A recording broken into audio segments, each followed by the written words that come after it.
이번에는 간에 발생하는 질환 중에 가장 심각한 간암에 대해서 알아보겠습니다. 국내에서 발생하는 암 중에 이 간암의 순위는 어느 정도 될까요? 예, 여기 표에서 보시다시피 그래도 간암은 여전히 많은 비율을 차지하고 있습니다. 남자에서는 5위를 차지하고 있고요. 여자 같은 경우에는 6위에 해당되고 있습니다. 사망률에서 보시면 40에서 50대 젊은 연령에서 간암으로 인한 사망률이 굉장히 많이 높은 것을 보실 수가 있고요. 앞서 간암 같은 경우에는 기저 간질환, 간경변증을 동반하는 환자가 많기 때문에 이런 병든 간을 가지고 치료해야 된다는 부담이 있습니다. 그래서 실제로 재발도 굉장히 많고 평균 치료 비용도 다른 암들에 비해서 굉장히 높은 것을 보실 수가 있겠습니다. 네. 간암의 원인은 앞서 말씀드렸던 간경변증의 원인과 거의 비슷하고요. 비형이나 이제 비알코올성 지방간 질환, 술, 그리고 C형 간염 등이 주된 원인이 되겠습니다. 간암은 우리 몸에서 꼭 필요한 장기입니다. 그래서 일단은 이 간이 없이는 살 수가 없기 때문에 간을 반드시 보존하는 선에서 치료가 이루어져야 된다는 이제 한 가지 특징이 있고요. 네. 비교적 젊은 나이에 발생하고 높은 재발률을 보이고 병기에 따른 여러 가지 치료법이 존재를 하게 됩니다.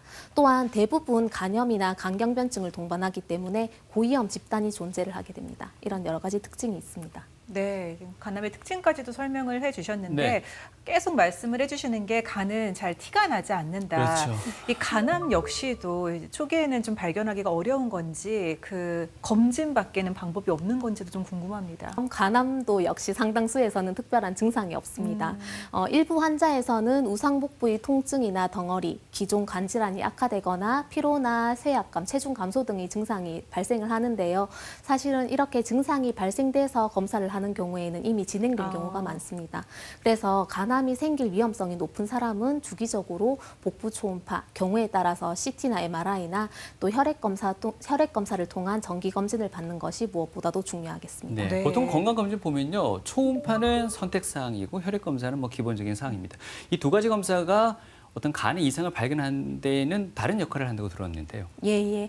일단은 이제 말씀하셨던 간 기능 검사는 말 그대로 간의 기능을 볼 수 있는 검사였고요. 그다음에 초음파 검사 같은 경우에는 이제 간 질환이 얼마나 진행됐는지, 그러니까 간 경변증이 생겼는지, 혹은 간에서 간암을 시사할 만한 혹이 보이는지 등을 또 발견하는 데 중요한 역할을 하기 때문에 혈액 검사만 하셔도 안 되고 초음파만 하셔도 안 되고 꼭 이 모든 것을 이제 동시에 시행하시는 것이 안전하시겠습니다. 네. 네.